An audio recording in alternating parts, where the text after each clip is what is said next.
Now let's break down the 15 most popular mid laners, and these are stats coming out from Platinum and higher ranked games. There's like a 20 million game sample across sort of all games, and you will of course whittle that down as you get into specific champion games, but recommended runes for mid laners based on statistics and results.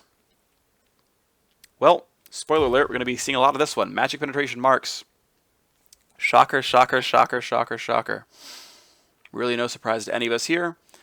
Magic pen's really good on Oriana. It's worth noting, though, that hybrid penetration is close behind, running precision here, getting some lethality as well as magic pen, because as a champion, Oriana will land a lot of auto attacks. That she's one of the more auto attack reliant champions, which elevates the value that precision has on her, so she'll get some use out of it. Really worth knowing. Scaling health seals. Literally every mid laner, their best seal is scaling health seals. And it's not even close. I'm not going to bring it up anymore. We're going to put it in, and we're going to ignore it for the rest of this video, because all of them are running scaling health seals. Because 90% of the time, you're against a magic damage dealing lane opponent, which means your best seal is very obviously scaling health. Great. Glyphs, primarily scaling cooldown reduction. This is also very, very common for mid laners. Generally speaking, I think a lot of people only go 10% scaling CDR because they're often going to go Morellonomicon and Ionian Boots, or Morellonomicon and Abyssal, or Morellonomicon and Zonias. Something that gives them 10 CDR and then 20 CDR, which makes 30 from items. So they never really have an incentive to go for 15% from runes. And so even though pretty much every mid laner should be using cooldown reduction in some fashion, it's almost always targeting 10% from the page. We'll be seeing this a lot as well. And as far as stats are concerned, her second highest win rate glyph was scaling magic resist. That's what we're going to recommend for you guys. As Oriana is a bit more of a mid-range mage, she will be taking some damage in a fight in general, so giving yourself a little bit more stats is nice to have. Interestingly, a lot of mid laners, their best quint is actually movement speed. It surprises me a little bit. There's kind of a lot of mid laners who don't run that, but it was the highest win rate quintessence. Ability power was close behind, within 1%. So if you don't want to go for move speed, you don't have to. Again, AP is close behind, but this is what the numbers told us, so it's what I'm going to go for. Next up is Katarina. Now again, we already know that we're doing skilling health, so we're just going to put that in there and ignore the rest of it for now. Katarina was very interesting on her statistics. Now this was actually fraught with a lot of weird biases and not necessarily sampling errors, but so there's two stats that Katarina cares about a lot, and a lot more than you might think. One is raw attack damage, and the other is magic penetration. Basically, the way her numbers work out, magic pen is a very good stat on her as a rune. Also, attack damage is very good because the ratios are very generous on raw attack damage for Katarina. Now, another point, we talked in some of the other parts of the videos that, comparing marks to quintessences or glyphs to quintessences, the ratios between certain stats changed. So for example, ability power versus magic pen in quints is a much better it's much more AP centric than AP versus magic penetration in glyphs, where it's much closer to being 1-for-1. It's much better for magic penetration. So if you wanted to run magic pen and AP glyphs and quints, you'd only run AP on the quints and only run magic pen on the glyphs, and definitely not vice versa. We have a similar thing here to a lesser degree with attack damage and magic pen in marks and quintessences. Technically, magic pen is slightly superior ratio-wise on marks than it is on quintessences. That if you're going to be running one of each, you would run AD quints, and then you'd consider AD or magic pen marks, or both of one, or both of the other. Those are also fine if you just really want those stats, and that's okay for anything. the stats came back that attack damage marks were the best for Katarina and magic pen quints were the best for Katarina, which is just against the rules of efficiency. You'd simply swap those runes around, you just get more stats for free, but those win rates weren't as high. And so there's some weird sample biases based on, like, you know, really, really, really good Katarinas run magic pen quints with their other weird stuff, and, you know, so I did my best to kind of work through that math, and this is what I think is actually the best page. And it's attack damage marks are actually very, very good on here. They were very high win rate. You know, the fact that we were seeing attack damage in other places felt pretty good. Attack damage marks were very, very, very strong. They were easily her best mark via the win rate statistics. We already talked about seals. We already know about that. And Katarina is one of the very few mages who does not care about cooldown reduction because her Shunpo resets anyway. So she's a solo laner who scales and gets scaling ability power. Now, this is the only champion, well, one of the very, very few champions in the game who will run 9 scaling AP glyphs. Many other mid laners will run 3 scaling AP glyphs, and they'll run 6 scaling CDR, and they'll just fill out the rest with AP, and that's fine, and that's good. I think it's optimal on a lot of champions. But basically, Katarina, Rumble, and these sort of non-cooldown based mages can run scaling AP. You know, Kennen is, you know, conceivably in that world as well. Can be. As far as quints are concerned, again, the the stats came back that Magic Pen was the best, although mathematically that doesn't make any sense to us at all. And so you're basically choosing between movement speed and raw attack damage. And move speed was the highest rated of the two, but they were both very close together. Move speed and AD were very tight. Ability power was even farther below attack damage, so it doesn't seem to be that ability power is the correct quintessence of choice here on Katarina, although that could be a sample error based on if you're not a Katarina expert, you tend to be bad at Katarina, and you tend to just have a standard mage page, so you tend to lose more. There could be some very large sample errors there that I don't know what to tell you about, and I'm not qualified to give you that answer, so I can't tell you for sure what it should be. But the numbers said move speed, and I'm going to do move speed. Maybe that's wrong. Feel free to change and, you know, ask your resident Katarina expert what they think is better. Viktor, another common mid laner. We already know the seals. That's no surprise here. The marks are very heavily magic penetration. He doesn't get a lot of physical damage in. Even though he auto attacks sometimes, his Q converts all the damage into magic, so he's just really not going to get much done there. As far as the glyphs are concerned, what's interesting is he's another CDR user, and the thing is, it is not easy for Viktor to get maxed out CDR, because he's not going to buy a Morellonomicon in almost any of his games. Unless he does cooldown boots and Zhonya's and Abyssal Scepter, which I tend to doubt he's going to do, you're not going to hit max CDR. Now, you might hit Lichbane in your build. That might be one, you know, and depending on your build, maybe you do find yourself getting 30 CDR. It's worth noting, by the way, he will go cooldown boots almost always. It just tends to be his best boot option. So this is up to how you think you're going to build the champion. If you think you're going Lichbane and a Zhonya's and cooldown boots, then cut 3 of these and go scaling ability power instead. Or flat magic, this can be okay as well, but I think this tends to be a very good choice.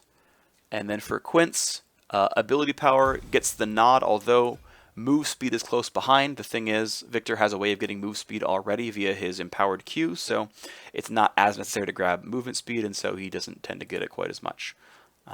Let's move on to Zed, and Zed is an assassin, so he's getting lethality, and there's nothing even close. Scaling health, yes, we know.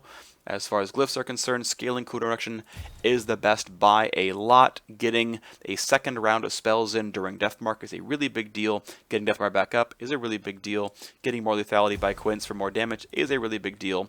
And none of this should be any surprise. Now, notice that I forgot to talk about Keystones. Well, guess what?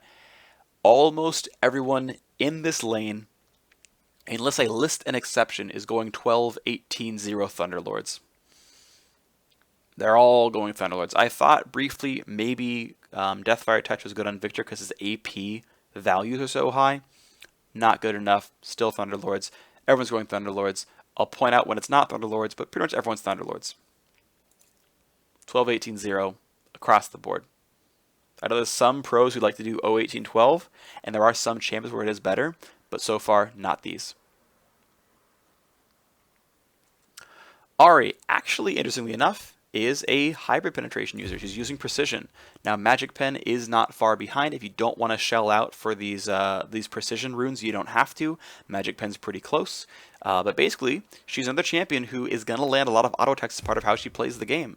Right? When she charges in, she's going to, land spells. She's going to land autos on people. When she's playing the game in general, she's going to Q and then auto you, and the Q's going to come back. And she's just going to land a lot of auto attacks in general. That's how the champion plays. So she has some pretty good use out of precision. But again, Magic Pen not far behind. Scaling health, no one's surprised. Scaling CDR, also no one is surprised. And in a similar boat, we're pretty sure we're going to get a Morellonomicon somewhere in here. So scaling AP is going to fill out the rest of the page for a little bit more ability power because that feels great. It's worth noting that movement speed is actually pretty substantially Ahri's best quintessence. By about 1.5% win rate, it is above flat ability power quints. Even though she has some of that movement speed on her ultimate and on her Q, and I talked about that for Viktor being kind of a primary reason not to go for it. She still seems to really care about getting around those fights, even when that stuff is down, catching up to her opponents, trying to land a charm and whatnot, dodging skill shots, etc., etc. So she tends to like movement speed. Seems to work out for her pretty well. That's what she's going for, and like everyone else, is going Thunderlords. Lux. Not landing autos nearly as often, much more of an artillery mage, so of course it's attack speed. Yes, scaling, or sorry, not attack speed, magic penetration.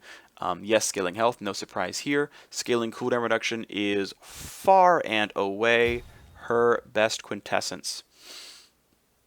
Probably still a Morellonomicon user, so you probably still will go for some scaling ability power, but it's worth noting that scaling CDR was far and away her best glyph by a lot. Move speed, quite good on Lux as well. She doesn't have any escape tools nor any other movement speed, so getting into range for catching people out or just simply getting away from being assassinated, quite useful on Lux. Nice to go for. Yes, she's a Thunderlords user, no one's surprised. Next up, LeBlanc. We're going to see a lot more of the same, I'm pretty sure here. LeBlanc is a hard Magic Pen user. She's an AP assassin, no one's surprised here. Scaling HP, yes of course. As far as glyphs are concerned, once again, scaling CDR, and we're probably going to make the same choice here of, probably cut 3 and go scaling AP. And as you're seeing, there's a lot of similarities here. These champions are all doing very similar things. LeBlanc is much more of a raw ability power user, though. She has enough blinks, just needs to get in that range. Once her chain lands, you're slow, doesn't need the move speed to keep up with you. Tends to be pretty good. Tends to work out for her. Of course, she is going to use Thunderlords as well. Move on to Syndra. Forgot to reset the page, no big deal. Magic penetration is her best mark. Hybrid pen actually not far behind. She's another champion who actually will land quite a few autos during a fight. A lot of it is because her, she's going to stay in in mid range a lot of the time. She's going to land a stun when she's fighting you, so she's going to QE auto, Q R, maybe another auto afterwards. Like she actually just weaves in auto attacks when played properly, and so good Syndra should run. Maybe should consider precision. Magic Pen is still slightly better, but you can make the choice. That's there. Scaling CDR, scaling ability power. And it's really worth pointing out that these more offensive focused mages are using 3 scaling CDR, 3 scaling AP glyphs. Some of the more defensive ones, like Oriana, were running scaling magic resist because they want to make sure they can survive. And in fact, Viktor's second and third best rune after scaling CDR was scaling AP and then flat MR. And same for Ahri, it was scaling AP and then flat MR. And those win rates between scaling AP and flat MR were pretty close together because they're going to be in the thick of it a little bit more compared to a champion like Lux or LeBlanc or Syndra, who's kind of doing the damage and getting out pretty quickly and not really getting hit nearly as often. And that's kind of worth pointing out. And also, they're really trying to one-shot you in some of this.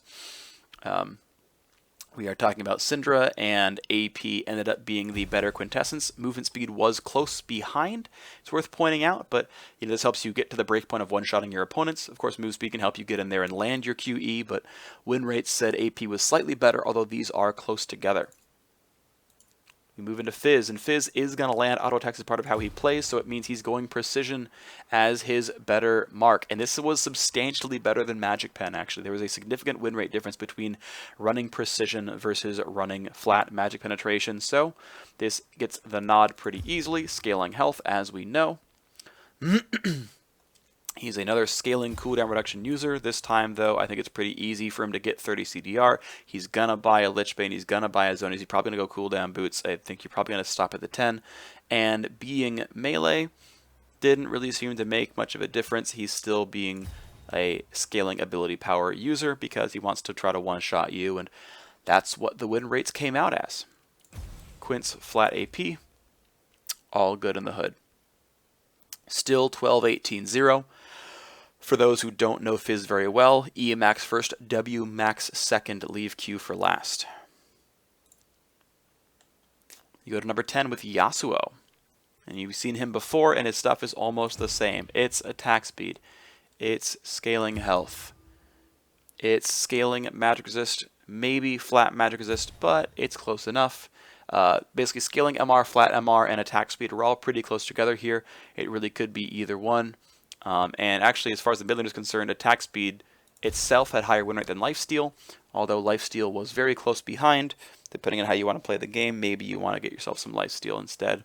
And Yasuo, once again, was a Fervor or Warlords user that was actually pretty close together between those two. 18-0-12, and it's also worth pointing out that Emax was definitively the better skill order there. You should max that first and go for the Q afterwards. Now Talon. Talon actually has a little bit different going on. He's an assassin, though lethality. Of course, scaling health, but interesting to note, flat HP was not far behind in win rate. I guess Talon's laning phase may be a little bit harder, needs the health to get through the laning phase. That's getting maybe a bit more difficult when you're getting harassed under turrets. So, scaling health is a close, flat health is a close second to scaling health. Being Talon, scaling cooldown reduction is great because you want to get your spells out. You want to hit people with your spells. That's great. But it's worth keeping in mind, flat MR, scaling MR, and flat cooldown reduction were all pretty close together in win rate. So any of those can be good on him. Lethality was his best quintessence. Raw attack damage was reasonably close behind, but there is still a fairly significant difference. So we're probably going to say lethality is the better one to go for. Talon is another 12-18-0 Thunderlords user, which I think no one's surprised about at all. Now we go into Ryze, and Ryze actually has traditionally had somewhat unique rune pages here. Well, he's a magic pen user, he does a lot of damage to spells, and actually very rarely has time to land auto attacks because you can literally chain 5 to 6 spells together without pause, so you're not really going to be autoing very much. No one's surprised with the scaling health. Scaling CDR came in as well as his best glyph. Pretty significantly, scaling magic resist was the next place, but pretty far away. More than a 1% win rate difference between those two.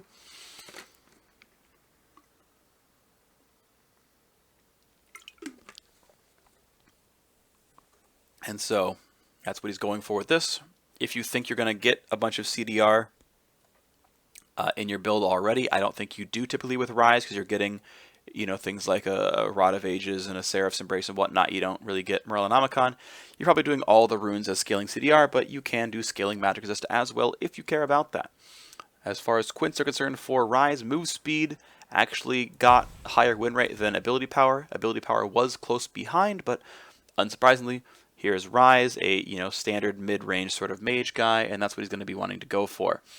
Now it's worth pointing out, as far as skill order is concerned, via win rate, Q then E max. Q max then E max was the higher win rate build. It's also worth pointing out that even though we see several different Ryze builds, Storm Raider Surge seems to be by far the best keystone on him. More movement speed, staying in combat more frequently, more commonly, a big deal for Ryze. His uptime is practically infinite. Next most common mid laner is Ekko. Magic penetration is a very big one. Worth pointing out, attack speed was close behind, and this is specifically games of mid lane Ekko, so we're not seeing a lot of tank Ekkos, I think, inflate the attack speed win rate. Though maybe there are still some tank Ekkos in the mid lane. I'm seeing mostly assassin. But even still, getting a couple attacks off and triggering that passive can still be very valuable. Attack speed can be good on Ekko. But in general, looks like magic penetration is slightly stronger. Scaling health is no surprise to anyone, of course. Scaling cooldown reduction still ended up being the big winner here, although keep in mind scaling magic resist was not far behind. Being melee, he's going to be in combat some, and he might want to get himself some MR at some point. I don't really know if Ekko's a big Morellonomicon user. If he is, you'd cut 3 of these and get yourself that scaling MR in there probably. But that's not what I think we see normally. And as far as Quints are concerned, just raw ability power tends to be the best on him. It just works out very well. And Ekko is a 12-18-0 Thunderlords user, which is pretty much a surprise to no one. Cassiopeia is actually kind of interesting, if I remember properly. She had some kind of interesting notes. So Magic Pen is a pretty obvious one. You're not going to auto-attack very much. Scaling Health, I think, is a really obvious one as well, as we all know about that. Scaling cooldown reduction tends to be quite good, and she doesn't always go Morellos. She can, but we don't see it that often, so you don't tend to get overcapped on CDR. However, scaling AP is a close second, and tends to be almost as good. It's worth pointing out that your Q and W really can't stack anyway, and a significant sort of cooldown cost of your E is the cast time itself, so it slightly diminishes the need for scaling cooldown reduction, but still in general, it's good to have. It's still the higher win rate one. It's still what you're going to pretty much go for. As far as Quints are concerned, many could be surprised by this, but move speed did have a higher win rate than ability power. Being really fast is a big deal for Cassiopeia because she needs to navigate team fights and stay in range for her E's, and if she ever misses a Q, she just no longer can reach her opponent. That's pretty rough, and especially with Ryze's Crystal Scepter getting nerfed in 6.24, keeping her opponents in range can be more difficult, and so the move speed is going to be even more important for her. It's also worth pointing out, by the way, that she is not going to be a Thunderlords user. She has 2 pretty good builds. The higher win rate is 0-18-12 with Storm Raider's Surge. Yes, really Storm Raider's Surge. Again, more move speed, really big deal. Getting into those fights, really big deal. And yes, 12 points in Resolve because she actually wants some level of durability. Her damage seems to be high enough without the extra help. The other one, though, which is very close in win rate, is 18-0-12 Deathfire Touch. Again, still wants those 12 points in Resolve because durability is important on Cassiopeia. She's easy to pick off otherwise. But 18 points into the Ferocity tree for Deathfire Touch is a nice amount of damage. And the win rate was close. It was less than 1% behind Storm Raider's Surge.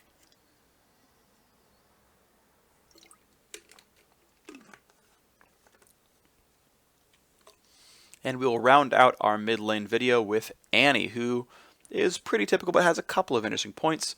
Magic Penetration is the better of the marks. Hybrid Penetration is not far behind. Her attack range is quite high. She can land a lot of auto attacks, so Hybrid Pen isn't too bad on her. And in fact, you might find in some matchups you want to go Hybrid Pen, so you can harass an opponent out of lane like a Talon or a Fizz who's melee going to take a lot of autos. Scaling cooldown reduction continues to be the best glyph on her. I assume Morellonomicon is commonly purchased, and if so, then we're going to fill out with scaling ability power, because even though she can be counterattacked, she has a plus MR plus armor shield, which diminishes the value of getting more armor in MR, and in general she's trying to one-shot people pretty frequently. But being a mid-range, sort of short-range mage, move speed is very valuable, and getting into range is quite nice. It's also worth pointing out that, again, being a sort of mid-range mage and getting into combat being important, and her cooldowns being somewhat short, Thunderlord's Decree is still the best one. I was worth considering Storm Raider's Surge, but the win rate is not high enough for it to matter. She still wants to one-shot you with Thunderlord's Decree. And 0-18-12 versus 12-18-0 were almost the same win rate. Again, being short-ranged or shorter range like a Cassiopeia might make you think about that a little bit more. It's worth pointing out, by the way, with Ryze. Ryze is also 0-18-12, so you're seeing that, Ryze, Cassio, Annie, these shorter-ranged mages who need to survive a bit longer in the team fights, often are bringing Ghost in team fights as well, which is, a nice reason to bring Insight. 12 points into the Resolve tree tends to be a bit more helpful. But you're seeing some of these guys are really going to like movement speed quintessences, and that's nice for them.